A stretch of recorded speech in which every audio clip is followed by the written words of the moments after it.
So, it's our last day today here in South Korea, guys. So, today, tayo ay shopping, no? Last minute shopping tayo sa mga pampasalubong and everything, no? Skincare, mga products, mga snacks, yan. I-shop natin yan. Yun yung goal natin for today. Yun yung gagawin natin for today. So, samahan nyo ako. Ang plan ko is today pumunta ng Hongdae. So, yan. Sana hindi tayo maligaw, no? Hindi naman tayo naliligaw sa mga couple of days natin here in Korea. Pero ayun, dahil gusto kong i-try naman yung train kasi puro tayo bus eh. Let's see. No? At saka tingnan natin kung kakayanin ng powers natin yung magdala ng mga mabibigat kasi I'm sure marami tayong mabibili. So, tingnan natin tong muscle na to kung mag-work. Tara, samahan niyo ako. Bili tayo mga pampasalubong.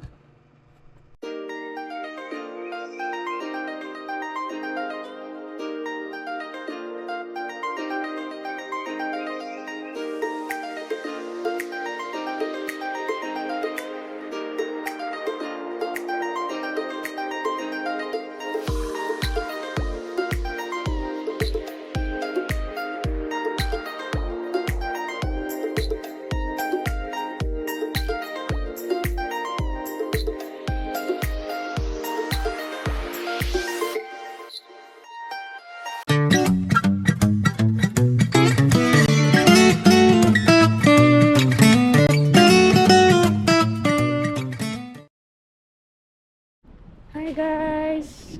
Good morning! So I'm still here in South Korea.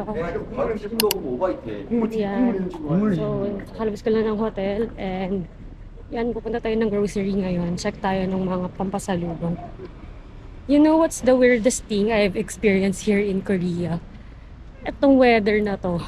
When I came here, super sunny at super init. Parang mga nasa 30 degrees yun. Sobrang pawis na pawis ako nun.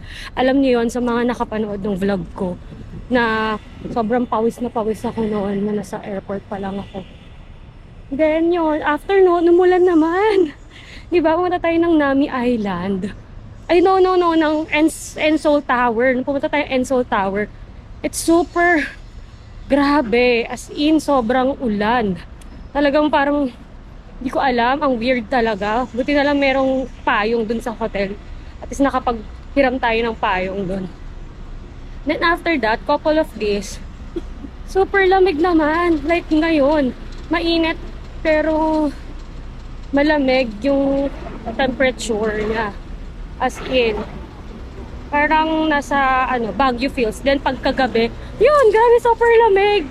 Pahapon to gabi, mga 10 degrees to 8 degrees. Ganun. So ngayon naka-t-shirt lang ako pero meron akong baon sa likod na jacket. Grabe, ang weird ng weather dito. Di ko alam kasi pa autumn na or autumn na actually. Pero yung mga leaves dito hindi pa nagta-turn. Sa Nami yun, nag-turn na sila. Pero dito sa city, sa Seoul, wala pa. So yun, kayo, ano na-experience yun na weird thing dito sa Korea? Kaya yan, ewan ko, nag-windburn ako. Na sobrang dry ng skin ko, ang dry nung mukha ko. Comment down below nga guys kung ano ang best moisturizer dito sa Korea para mabili natin. Annyeong! On this last episode of our South Korea travel vlog, we will buy our pasalubong. And when buying a pasalubong, always look for a local supermarket or grocery near in your hotel. Hindi man siya tax-free, mura pa rin compare sa mga tourist shops for pasalubong.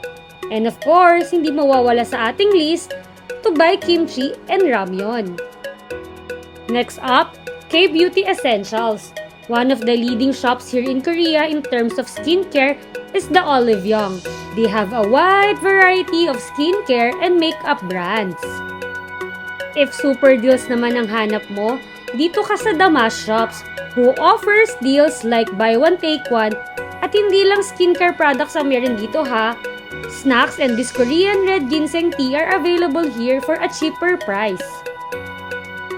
Keychain and other souvenirs items ba ang hanap mo? Dito yan pwedeng makita sa Myeongdong Underground Shopping Center. As low as 1,000 won, meron ka ng pampasalubong para sa mga office mate mo. Dito rin sa Myeongdong matatagpuan ang colorful two-story shop ng HBAF. Healthy but awesome flavor Almond Store na isa sa pinaka-popular snacks and pampasalubong from South Korea. They have a wide variety of flavors na exclusive lang na dito mabibili, and they offer free taste mga beshi ha, for you to try before buying it. Kapag ginutom ka na kaka-shopping, tara, food trip naman tayo. Street foods here in Myeongdong offers Korean delicacies such as tteokbokki, fish-shaped bread, tanghulu, beef steak, and spicy deep chicken, and many more na ikaw na lang rin ang magsasawa.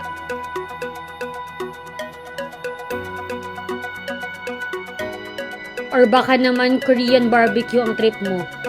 For as low as 16,900 won or 690 pesos per person, pwede ka nang mag-unlimited samgyeopsal sa sawang gusto mo. 2 to 3 hours ang time allotment dito, kaya napakasulit talaga. Pasalubong shopping accomplished! May time pa tayo para mag-university tour. Struggle is real, guys. Grabe. 40 minutes lang dapat makakarating na tayo dito sa Hongdae. Pero 2 hours tayo inabot. My gosh! That's the struggle of solo traveler. Maliligaw ka, wala kang alam mo yung kasama, accountability partner, kung saan ka pupunta, ganyan, tanong-tanong lang talaga. Pero hindi po na tayo dumiretso ng Hongdae. Dumaan muna tayo dito sa Haewa University. Check muna natin ang Haewa Women's University. Tara, samahan niyo ako maligaw. Haewa Women's University was Korea's first educational institute for women.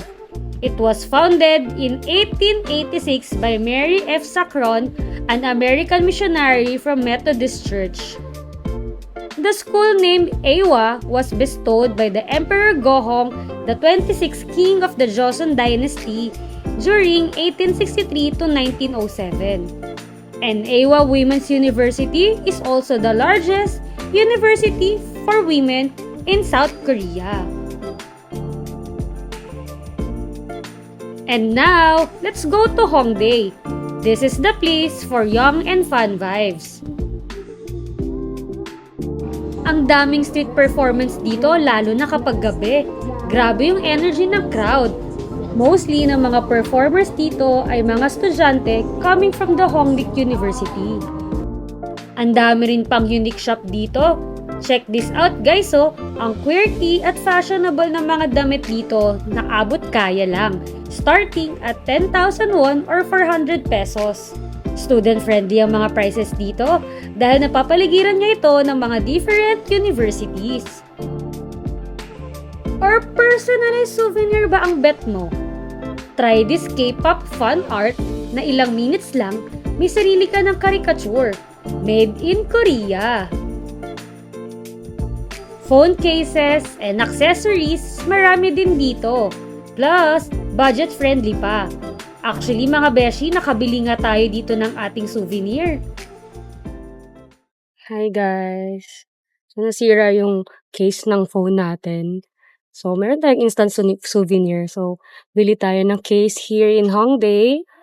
So, ayun. Nasira kasi yung case ng phone natin dahil lagi nating hawak. So, yung bumili na rin tayo para meron tayong souvenir dito. So, dito kayo pumunta. Mura lang at nagbibigay si sir ng discount. Yung may-ari nito. 15,000 won. So, nice. Traveling alone can be challenging, but let me tell you this. It's one of the most fulfilling experience you'll ever have. The challenges are worth it kasi traveling alone gives you so much freedom. Imagine, exploring at your own pace, walang pressure, walang schedule na kailangan sundin. Plus, you meet so many amazing people along the way. Traveling solo pushes you to connect with others, whether local or fellow travelers. For me, the best part of traveling solo is the sense of accomplishment. Kaya mo pala, di ba? Kaya mo magplano, mag-adventure, and enjoy even when you're own. Ang saya din ng self-reflection time. You get to know yourself better, what you love, what excites you, and even your limits. Traveling solo is not just about discovering new places, it's about discovering yourself. I hope these vlogs inspire you to try travel solo. Kamsamhamnida, South Korea! Thanks for joining me on this adventure. Till next time, keep exploring!